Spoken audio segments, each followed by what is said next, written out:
it's Ellen coming to you from my illustrious garage workshop. It's a little bright with these lights, but I'm going to talk today about finishing up this coffee bar that we've created. It's actually a piece that you find commonly. I wouldn't say in every household, but we've transformed something that is a common piece into something that's a little bit uncommon. And I wanted to make it into a coffee bar because a lot of people, I recycle furniture and sell it, but a lot of people, especially in apartments and things like that, don't have a lot of counter space. So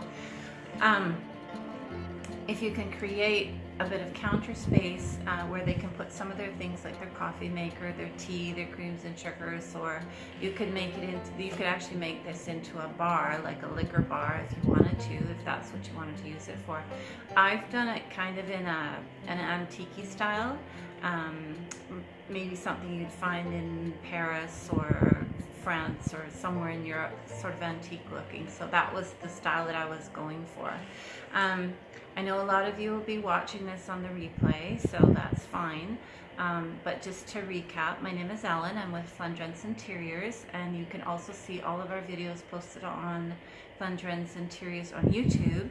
And we will be posting these lives on Facebook. If you follow us on Facebook, you will get a notification, I hope. If you don't get a notification, let me know.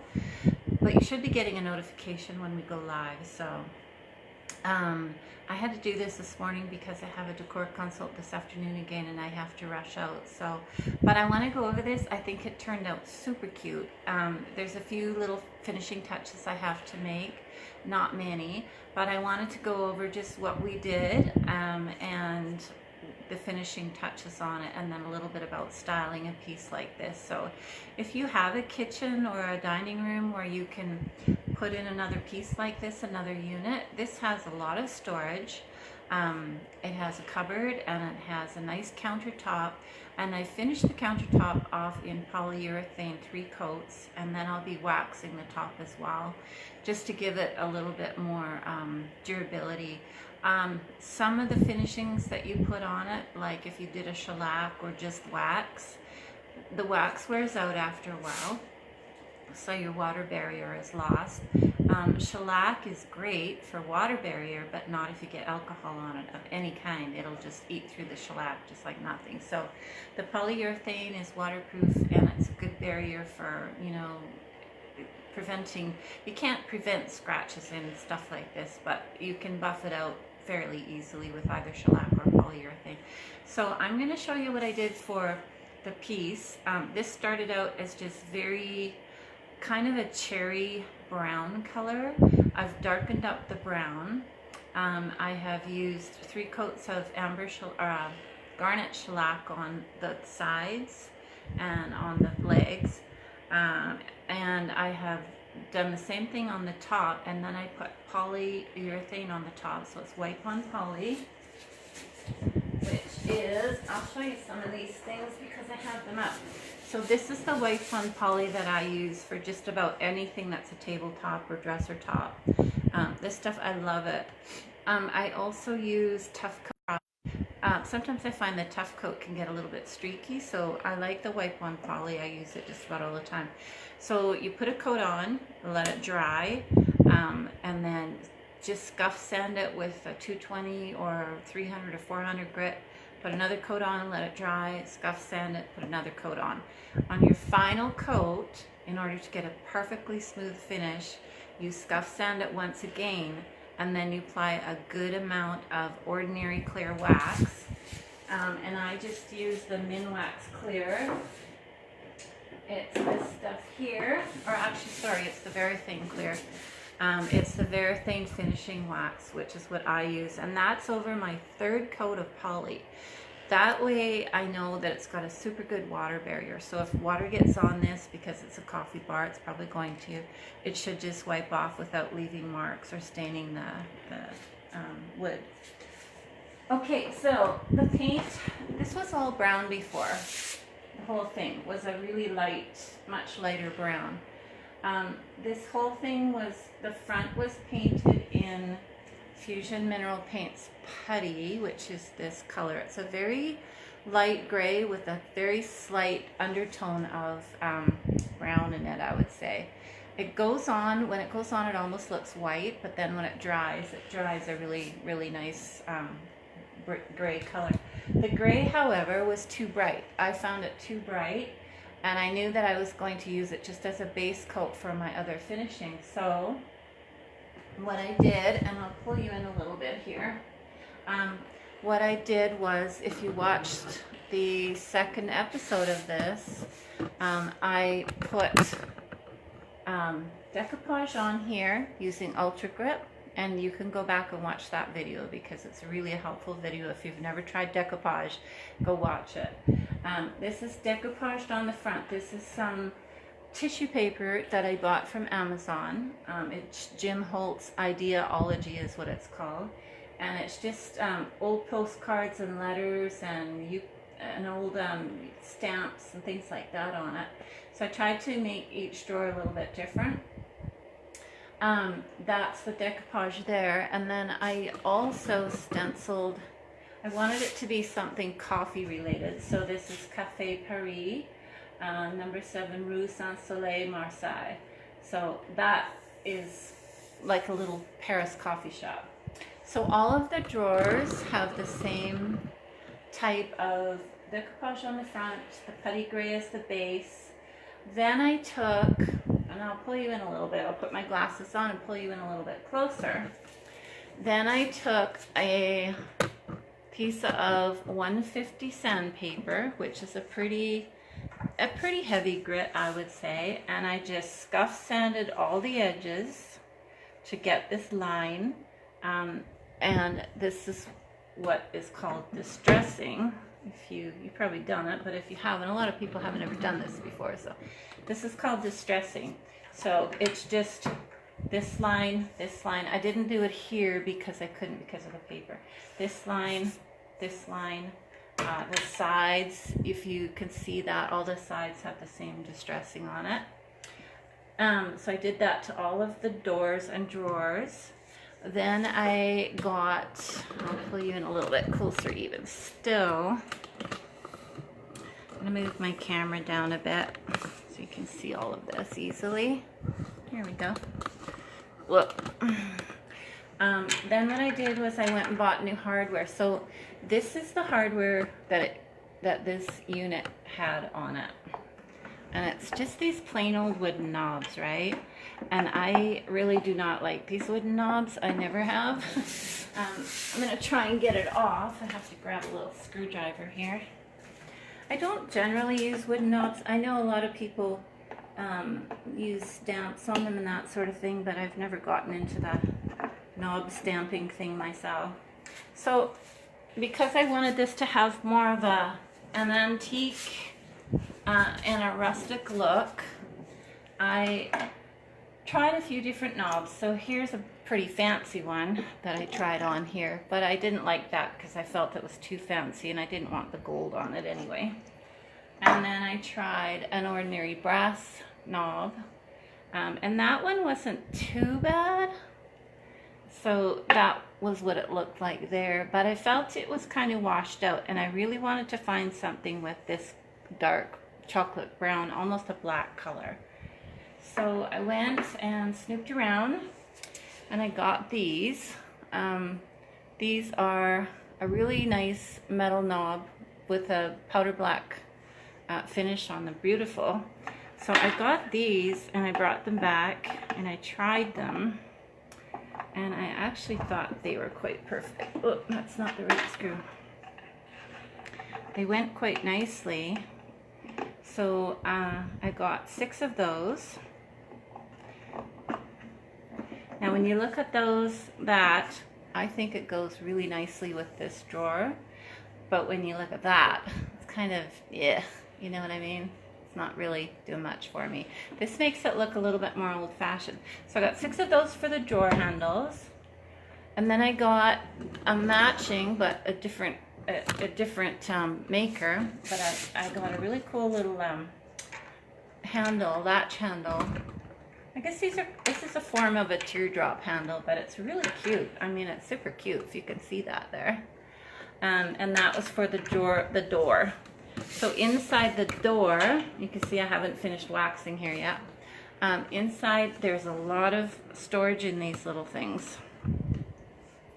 There's, you know, storage for cups, for fancy cups. If you had fancy coffee cups or cocoa cups, you could put sugar supplies in there, coffee supplies. The drawers can be used for if you have the Keurig cups or you have napkins, you know, cutlery. This drawer is a little stiff, so I have to wax the runner on it. But all the drawers are pretty much the same looking. And I think they turned out pretty well. And I love how this all looks good together. So if you go over here and you look at it, it's pretty neat looking together. So that was the putty paint stencil to the front in it's more of a chocolate black color that I mixed together. Decoupage to the front here, to the drawers, new knobs, a new handle. With the shellac I mixed up my own shellac, and I used, I don't have it out here, but it's a very dark color, and I'll show that to you in a second here. So I sanded it down, and then I put a coat of shellac on, so you can see what a rich, dark brown it is now. It's just a beautiful color. It used to be just an ordinary chocolate brown. It was kind of boring, kind of flat. So this still requires the wax coat. I don't have the wax coat on. And I did put a couple of stencils in the corners as well. So this is the coffee bar. It's kind of neat. I've got tons of room on here. I've got room for cups, coffee maker, coffee canister, syrups. I've got a tea tray here.